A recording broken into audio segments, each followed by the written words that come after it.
Hi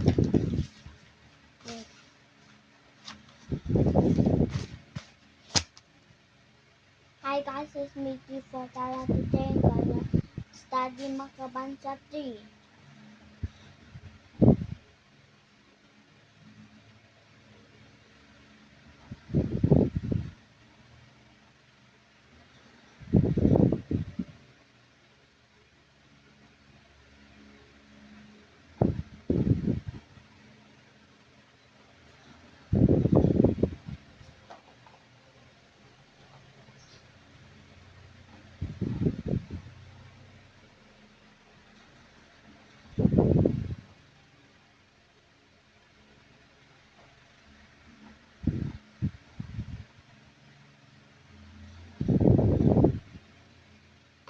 Okay, let's start.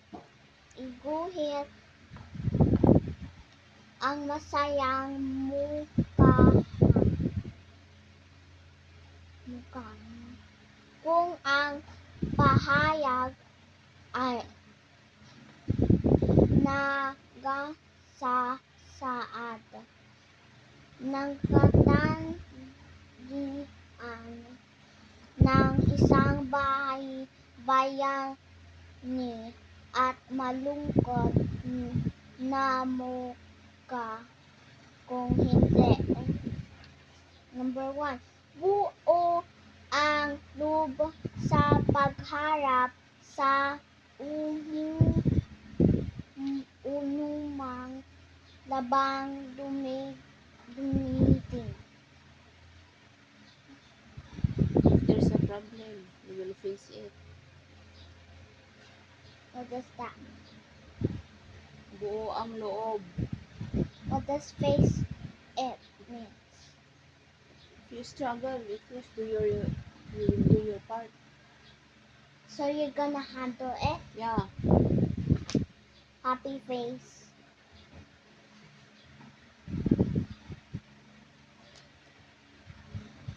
Next.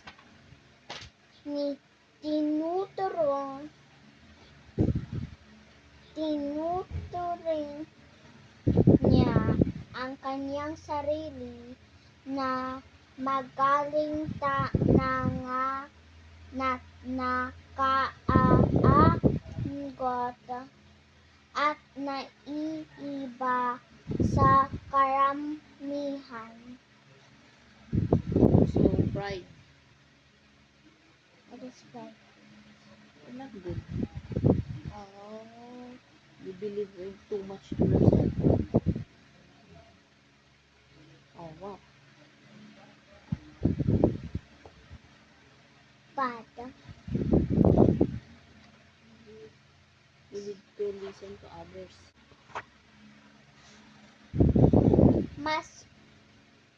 mas inuuna niya ang kapakanan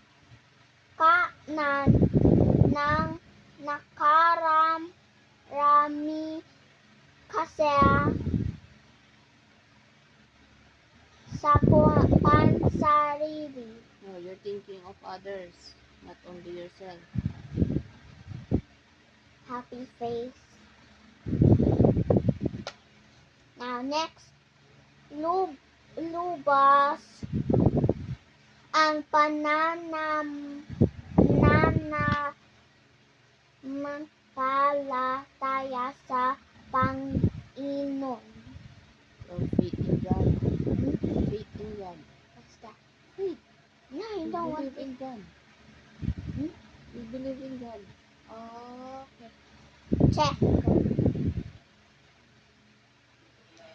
Next, gagawain ang lahat mapabuti lamang ang sarili kahit masagasaan niya ang ibang tao.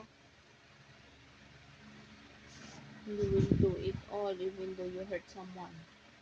What is that? You're doing it while you hurt someone. Is that true? No, not good.